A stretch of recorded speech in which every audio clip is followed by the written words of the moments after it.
Programa Stand-by na cidade de Imperatriz. Estamos ao vivo pelo YouTube do programa Stand-by e nas demais plataformas rnn.com.br, editado. Estamos aqui com o Laércio Rodrigues do Bonfim no programa Stand-by, quarta temporada, transformando vida, realizando sonhos.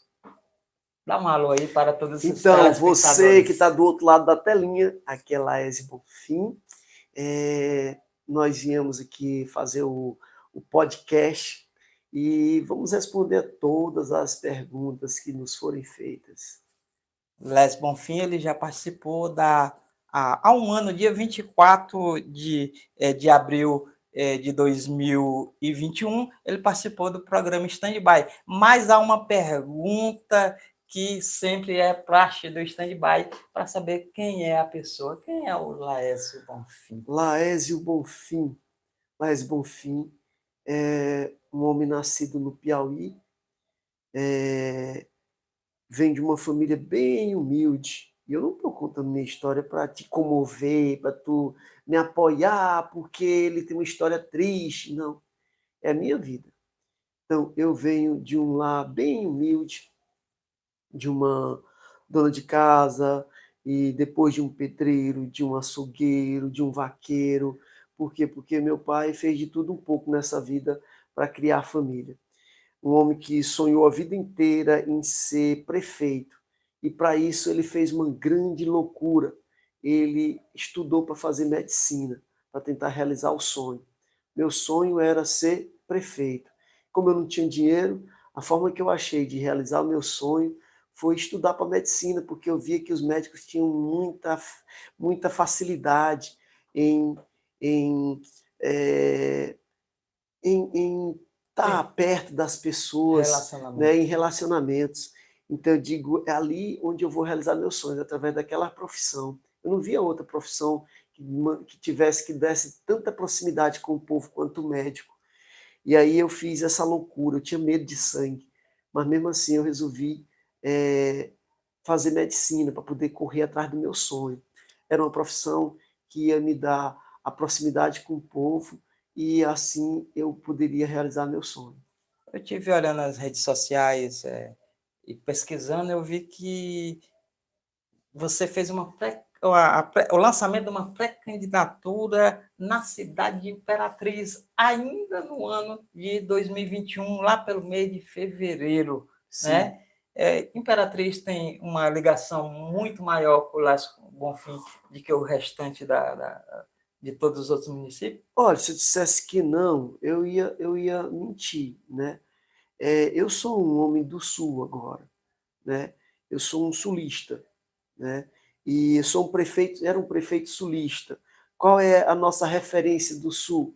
É Imperatriz. Imperatriz é a nossa referência. E é a nossa maior cidade. É a cidade que tem a segunda maior, é o segundo maior eleitorado do estado. Então, Imperatriz fez parte do projeto. Quando eu sonhei em ser governador, eu tive uma visão de que era Imperatriz que ia me levar até o Palácio dos Leões.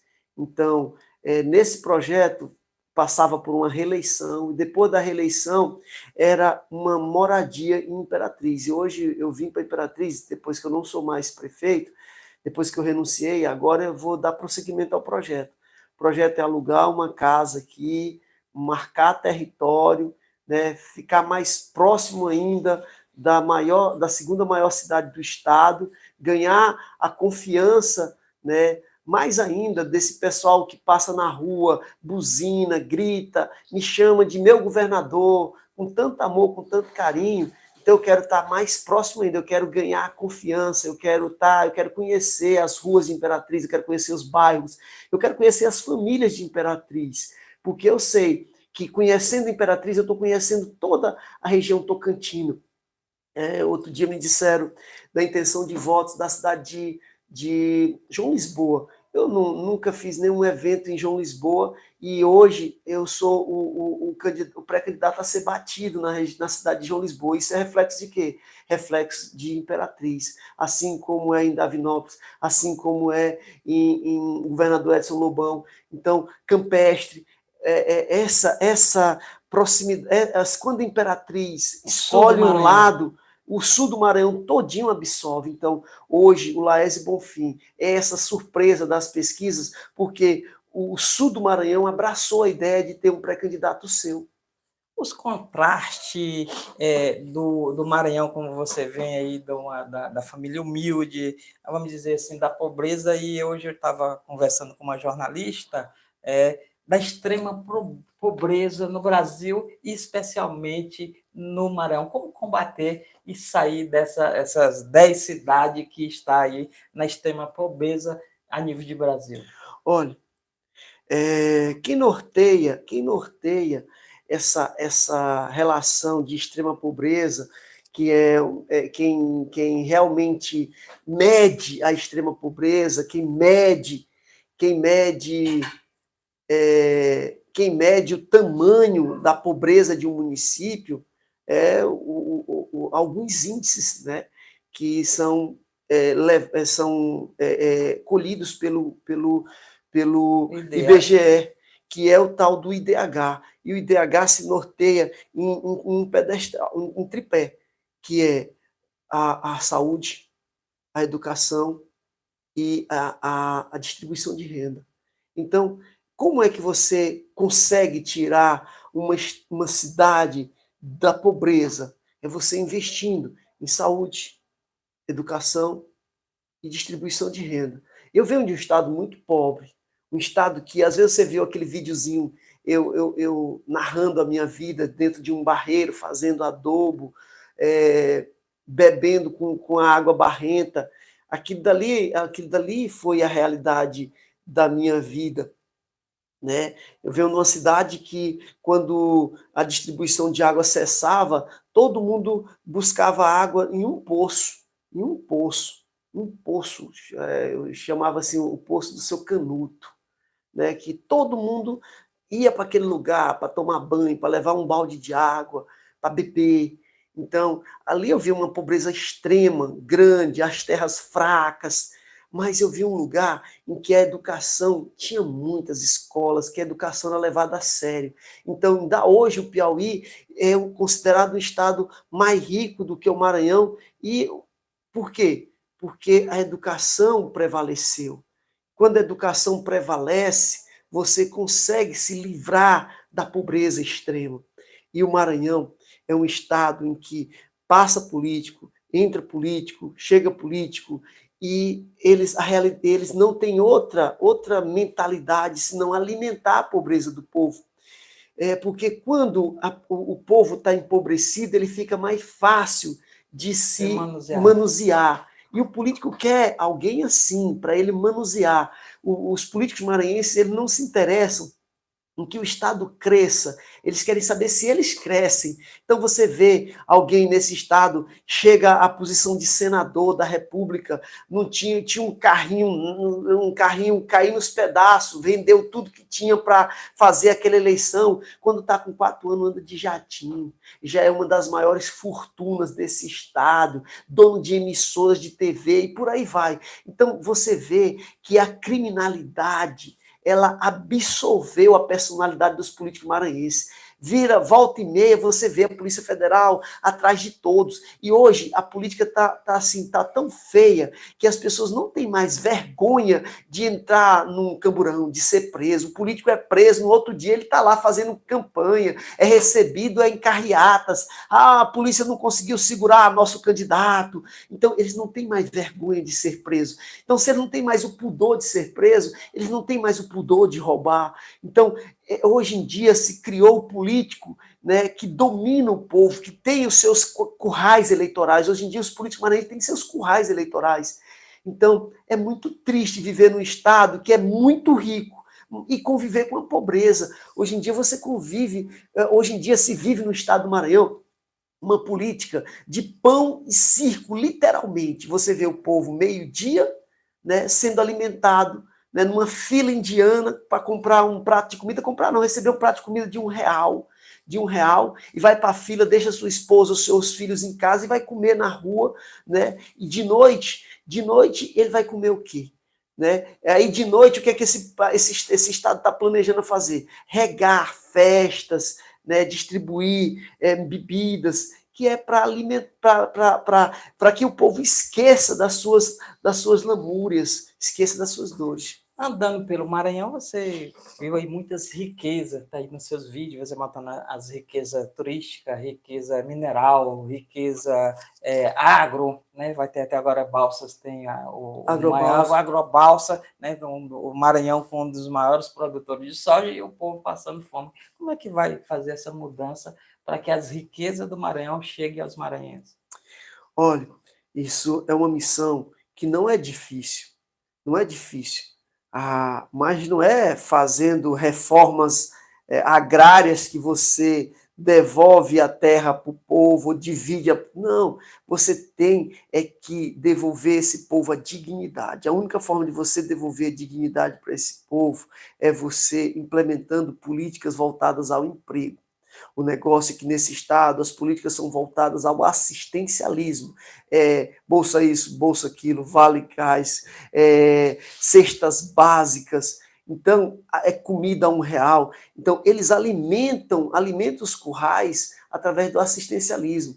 E a única forma da gente mudar essa realidade é implementando políticas voltadas ao emprego. Eu estava dizendo ainda há pouco para um grupo de empresários que a equação ela é diretamente proporcional. Quanto mais o empresariado cresce, mais o Estado cresce. Esse Estado só vai crescer se o seu empresariado crescer. Ou seja, se tiver homens, muitos homens aqui gerando emprego e renda, assim nós vamos crescer. Mas nós, ao contrário disso, nós temos um Estado que tem uma das 10 maiores riquezas do Brasil.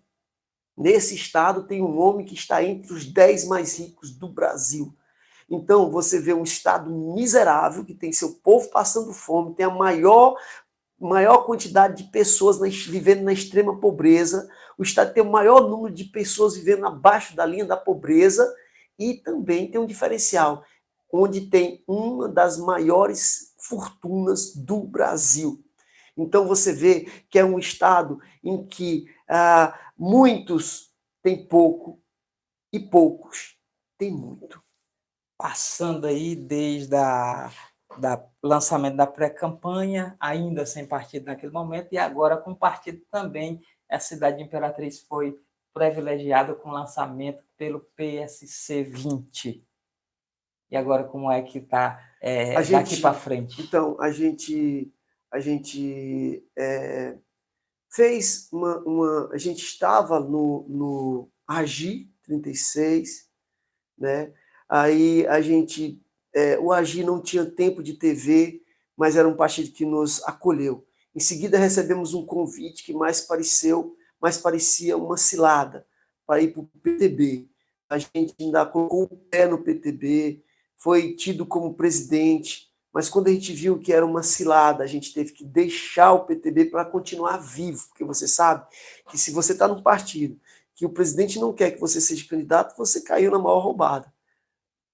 Mas Deus teve graça por esse projeto e nos mostrou o PSC, o 20, que tem um tempo de TV, tem um presidente que gostou da ideia, que amou a ideia, que hoje diz que a candidatura do pré-candidato a governador dele é tão importante quanto a candidatura dele, ou mais importante que a candidatura dele.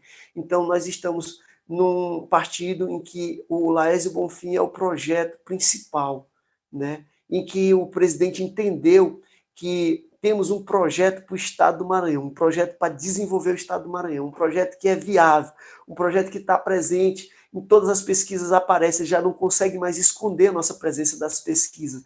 Então, isso muito nos alegra. Trazendo todas andar em todas, como já percorreu aí todas as regiões, não todas as cidades, mas todas as regiões do Maranhão, ainda vai continuar percorrendo mais ainda, e o pessoal tem abraçado essa campanha. Você vê as redes sociais aí tem até um jargão ou um logo que o pessoal compraram e colocaram aí, o Maranhão tem jeito sim. É Laércio Bonfim. Laércio Bonfim é a solução para o Maranhão? Olha, o Laércio Bonfim não é a solução para o Maranhão. Deus é a solução para o Maranhão. Agora, o Laércio Bonfim é um instrumento de Deus para libertar o estado do Maranhão. Eu não tenho dúvida disso. Eu não tenho dúvida disso. Agora, só quem pode fazer isso é Deus. Nós estamos literalmente nas mãos de Deus. Se você achar que essa minha caminhada é algo de sorte, é algo por conta do meu trabalho, você está muito enganado. Né? Essa caminhada, um homem que sai de uma cidadezinha de 5 mil habitantes, no teu bairro aqui tem mais habitantes, tem 30 mil habitantes, a minha cidadezinha inteira tem 5 mil habitantes, aí eu saio da minha cidadezinha dizendo que quero ser governador, aí envolvo a tua cidade inteira, onde eu saí, ainda há pouco eu estava no meio da rua, passa um caminhão, um monte de carro buzinando, meu governador, quem é que fica buzinando para político no meio da rua e gritando, meu governador? Então hoje em dia eu saí daquele lugar, estou aqui nessa cidade, sou reconhecido, o povo gostou da ideia, o povo me abraça nas ruas de todas as cidades que eu ando. Isso não é sorte, não é fruto do meu trabalho, mas é fruto de um Deus que eu conheço, que eu sirvo. Então, eu acredito que Deus pode libertar o estado do Maranhão, Deus pode fazer um milagre, Deus pode fazer com que esse estado saia, né, desse quadro em que ele se encontra. Eu sei que os homens estão trabalhando duro para tentar matar essa esperança. Não matar, eu acredito que não, fisicamente não. Mas estão fazendo de tudo. Ó, eu vejo Mas tentaram o Bolsonaro até fisicamente. Exato. Eu vejo tanta coisa assim, nessa minha caminhada eu conheço muitos homens ricos, muitos homens pobres, mas eu conheço muitas histórias. Ainda há pouco eu escutei de um empresário o quanto que a classe empresarial nesse estado ela é acuada. Durante a política, ela é muito mais massacrada ainda. Se você vê empresários sendo subjugados por políticos, né, ameaçados mesmo a dar dinheiro, né, com medo de serem retaliados no futuro, caso essas pessoas cheguem no poder. Então, a política que é feita nesse Estado é uma política podre, é uma política de manipulação, uma política de perseguição, uma política de intimidação, sabe? E quem alimenta o mal é o dinheiro que o corrupto, o corrupto é tão triste que ele corrompe, ele rouba o dinheiro público. Daqui a pouco ele bota nas fazendas, ele bota nos negócios dele, e na hora que vai usar para fazer política, você acredita que ele não quer usar. É como se aquele dinheiro fosse dele. Então, daqui a pouco ele não usa, ele não quer usar nem aquele dinheiro. Ele quer pegar, ele coloca um empresário, né, na lona, contra a parede, né, oprime, ameaça o empresário para tirar dinheiro para fazer a campanha dele. Agora, aquele dinheiro que ele roubou dos cofres públicos, ele já absolveu, ele disse, bota na cabeça que aquele dali é dele, é merecedor. Então, o dinheiro dele não bota em política, não.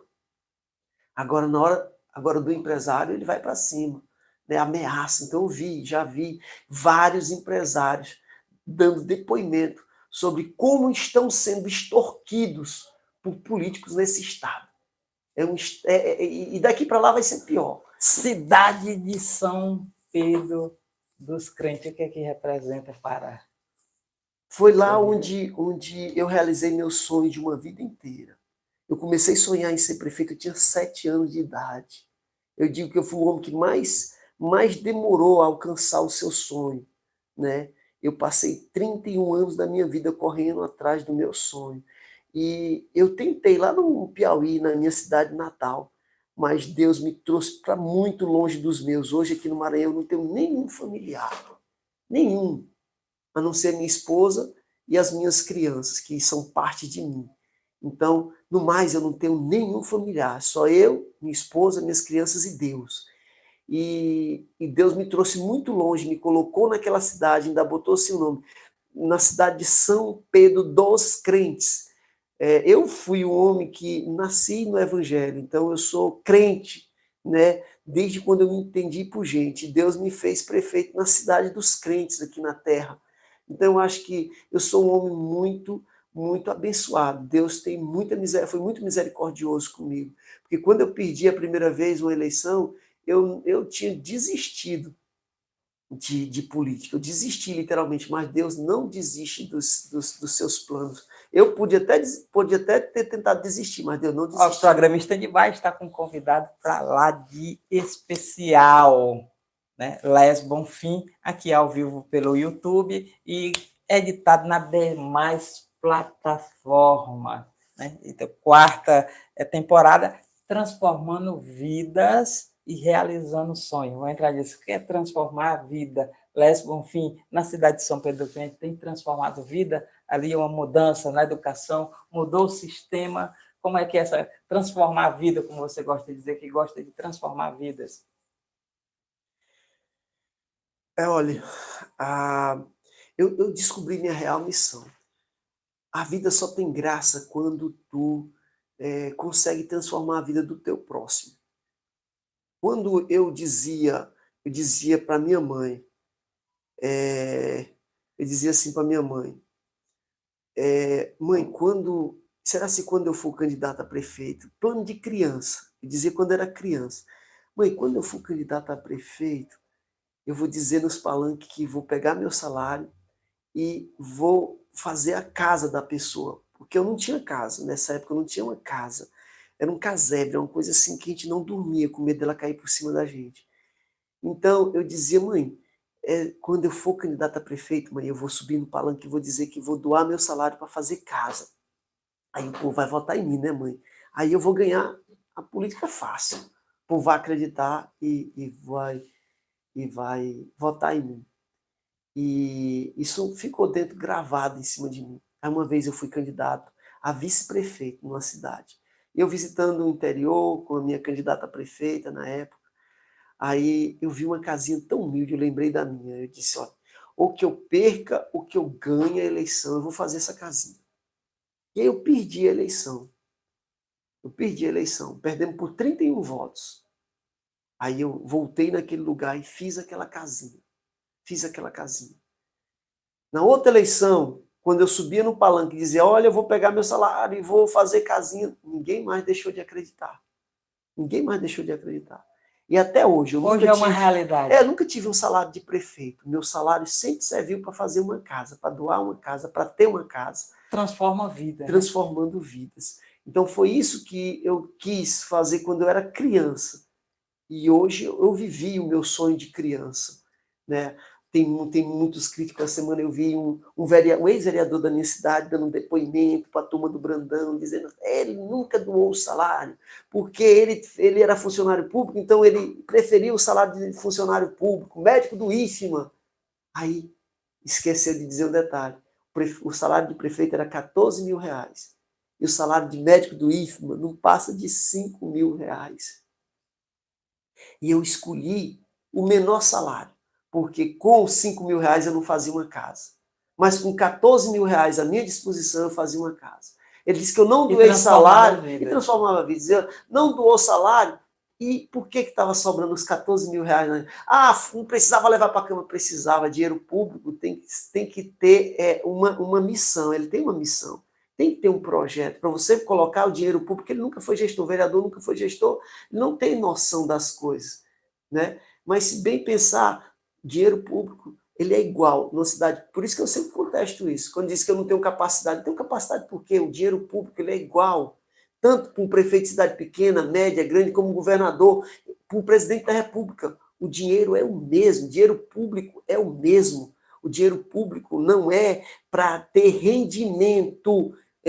A fidelidade é que faz a diferença. O dinheiro público tem que ter uma referência para ser aplicado. Ele tem que ter um projeto. Então, o dinheiro que sobrou do salário do prefeito de São Pedro dos Crentes foi usado para fazer casa através de um projeto de lei que nós mandamos para a Câmara de Vereadores e que hoje é um projeto de lei que é usado na Prefeitura de Formosa Serra Negra, de Riachão e agora vai para a cidade de Sambaíba. Os prefeitos pedem, a gente manda o projeto e eles executam. De 17º salário para a gente, uma coisa nunca vista no Maranhão. 17º salário é porque sobrou dinheiro demais naquele ano, do ano passado. Mas todo ano em que eu fui prefeito, teve sempre um 14º salário. Por que um 14º salário para um professor? Primeiro, porque tinha dinheiro que sobrava todo ano para o professor. E segundo, tudo na minha vida tem um porquê. Quando eu peguei o dinheiro do salário para fazer casa, é porque era a coisa que eu mais tinha vontade de ter uma casa. Então, aquele desejo de ver a vida de uma pessoa transformada através de uma casa tão importante para o ser humano, eu não pensei duas vezes. E por que um 14º salário? Eu, certa vez, era Natal. Natal. Toda criança gosta de receber o quê de Natal? Presente, um brinquedo. Eu esperava um carrinho. E a mamãe, para não deixar os meninos, a mamãe estava com 3 meses de salário atrasado. Nessa época, ela era professora, ela tinha feito o Logos, né? O Logos. Ela fez o Mobral, depois fez o Logos e se formou em professora de ensino fundamental.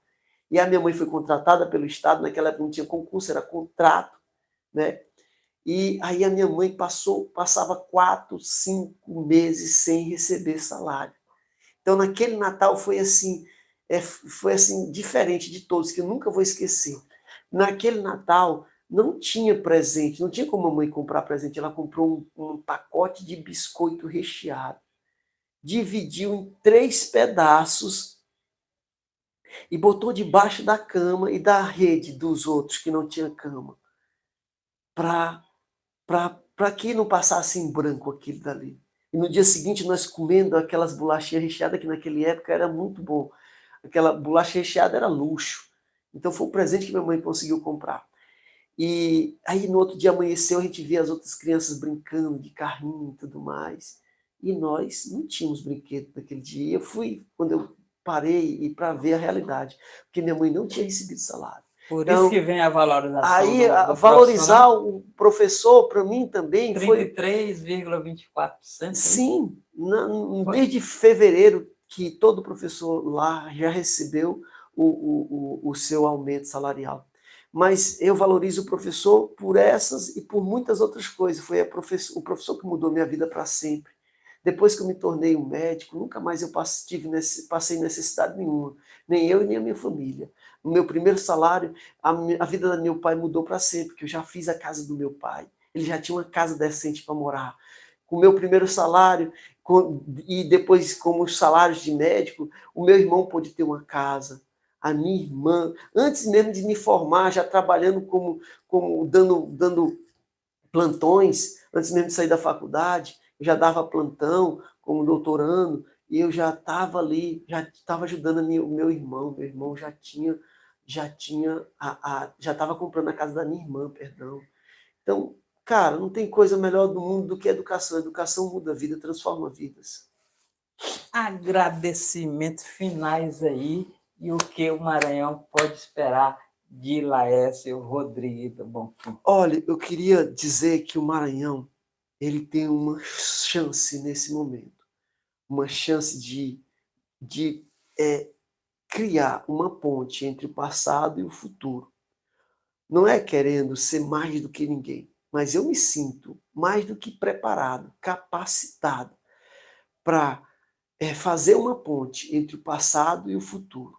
Tirar o Maranhão da categoria dos estados mais pobres da federação, para levar ele não para o mais rico, mas acabar com essa pobreza. Acabar mesmo, literalmente. Nós temos um projeto para libertar o estado do Maranhão dessa pobreza, porque é um estado riquíssimo, e que se ele passar, se Deus der essa graça de passar pela gestão do Laércio Bonfim, esse estado ele vai ser abençoado ricamente, com a prosperidade. Assim como Deus fez na vida, né, de Labão, né, através de Jacó, né? Assim como Deus fez na vida lá do homem que aprisionou, que era o dono de Potifar, né? Só pela presença do José na casa de Potifar, a palavra de Deus diz que Potifar, tudo que José colocava na mão, ele abençoava. Então, eu sinto que A minha presença aqui é para abençoar ricamente esse estado e que Deus vai usar o Laércio Bonfim para transformar vidas, milhares, milhões de vidas nesse estado.